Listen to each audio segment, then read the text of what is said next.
डाक विभागाचा राज्यात डंका.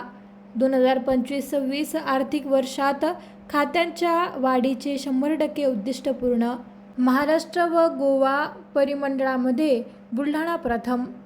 बुलढाणा डाक विभागाने 2025-26 या आर्थिक वर्षासाठी निश्चित करण्यात आलेल्या 1,40,000 पोस्ट ऑफिस सेव्हिंग बँक खात्याच्या निव्वळ वाढीचे उद्दिष्ट 100% यशस्वीरित्या पूर्ण केले आहे.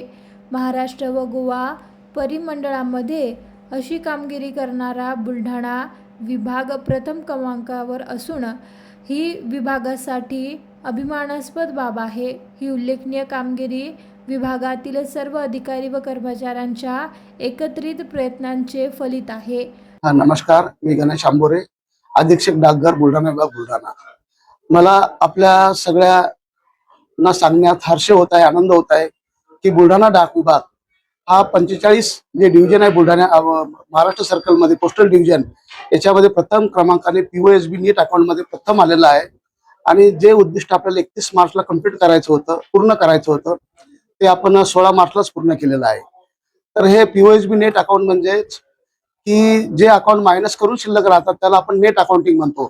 तर बुलढाणा डिव्हिजनने 2025-26 या आर्थिक वर्षामध्ये 1,73,000 न्यू अकाउंट काढलेले आहेत. त्यापैकी 33,000 जे अकाउंट्स आहेत ते बंद पडलेले आहेत, क्लोज झालेले आहेत, आणि 1,40,000 जे नेट ऍडिशन आलेलं आहे. तर यामध्ये जे मेहनत घेतलेली आहे बुलढाणा विभागातील डाक कर्मचाऱ्यांनी, त्यांचं मनापासून अभिनंदन आणि कौतुक. त्याचप्रमाणे जे 1,40,000 जे नवीन कस्टमर, जे नवीन ग्राहक आमच्यासोबत कनेक्ट झालेले आहेत, त्यांचं सुद्धा मी डाक विभागामध्ये अभिनंदन करतो. आणि त्यांना उत्कृष्ट सेवा देण्यासाठी आमचं बुलढाणा पोस्टल विभाग प्रयत्नशील राहील याची मी ग्वाही देतो. थँक्यू. नंबर कसा आहे, काय निकष असतात? यामध्ये महाराष्ट्र आणि गोवा सर्कलने चीफ पोस्टमास्टर जनरल यांनी आम्हाला 1,40,000 नेट अकाउंट आम्हाला काढण्याचं उद्दिष्ट दिलेलं होतं. याच्यामध्ये जे अकाउंट निघतात त्यामध्ये जे अकाउंट मायनस केले जातात, वजा केले जातात, त्याच्यामधून जे शिल्लक राहतात त्याला आपण नेट अकाउंट म्हणतो. ते नेट अकाउंट आम्ही 1,40,000 पूर्ण केलेले आहेत.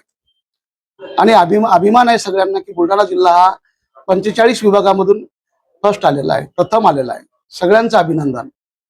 यापूर्वीही आपला काही नंबर वगैरे आलेला आहे? मागील आर्थिक वर्षामध्ये सुद्धा बुलढाणा हा अव्वल राहिलेला आहे आणि यावर्षी सुद्धा बुलढाणा फर्स्ट आलेला आहे.